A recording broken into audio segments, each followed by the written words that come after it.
Shelly, I'm looking pale, but I just have to make this video. I have a question. Is North no longer part of Nigeria? Is Borno State not Nigeria? Because we need to ask. On 15th May 2026, 2 states were attacked. 42 children were taken from school in Borno State. 39 children and 7 teachers were taken from Oyo State. The same day, the same crime, but 2 different responses. The federal government sent a high-powered delegation to Oyo State. The National Security Advisor, the Chief of Staff, 1,000 fire guards deployed. Helicopters, actions. Borno State got silence. Nothing. That is it. I need to ask question. I need to ask Nigerian government question. Is Borno State no longer part of Nigeria? Because if it is, then 42 children deserve the same urgency as 39. Their mothers are crying the same tears. Their fathers are waiting the same way. Their classroom are just empty. The North has been bleeding for years. Abductions after abductions. Community after community silenced. And every time we are told to be patient, to trust the process. But the process have never come for us. We also deserve help. If we are no longer part of this country, just tell us. If we are, act like it. Since yesterday, I am on my way to Calabar.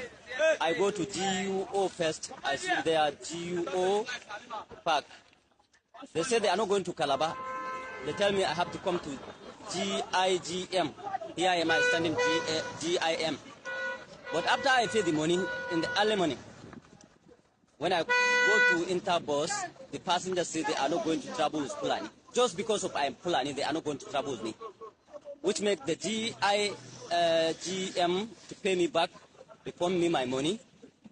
They say they are sorry because passengers say they are not going to travel with Fulani. It's unfortunately. I'm sending this video to the world to know how we feel in our country. Today in Nigeria, just because of the Fulani, people will say they will not travel with you. Unfortunately, it is unfortunately. I'm sorry, my dear people. I'm sending this message to the world for people to know how Fulani feel in the world, how Fulani are feeling in our country, in Africa in general. This is what is happening to Fulani. Do you think that these killer herders or these militants, as you call them, are some form of Boko Haram or some element masquerading as bandits who are really Boko Haram?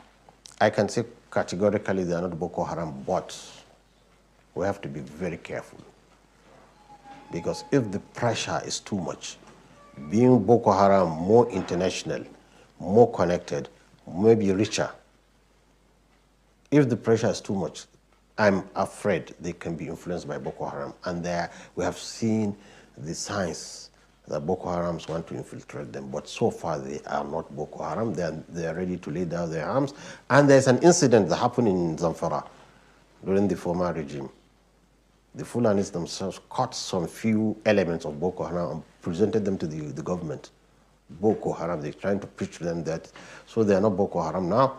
I'm not telling you they're citizens, they recognize the government, they recognize authority. Boko Haram doesn't recognize nobody except themselves as the sole sovereignty, you see. So we are happy now that Boko Haram is not in and that we should step in quickly and give them the true Islam, which is Islam of peace, Islam of no compulsion in religion, Islam of compassion, Islam of mercy. We have to show them that. And this is exactly what I'm trying. They are going nowhere.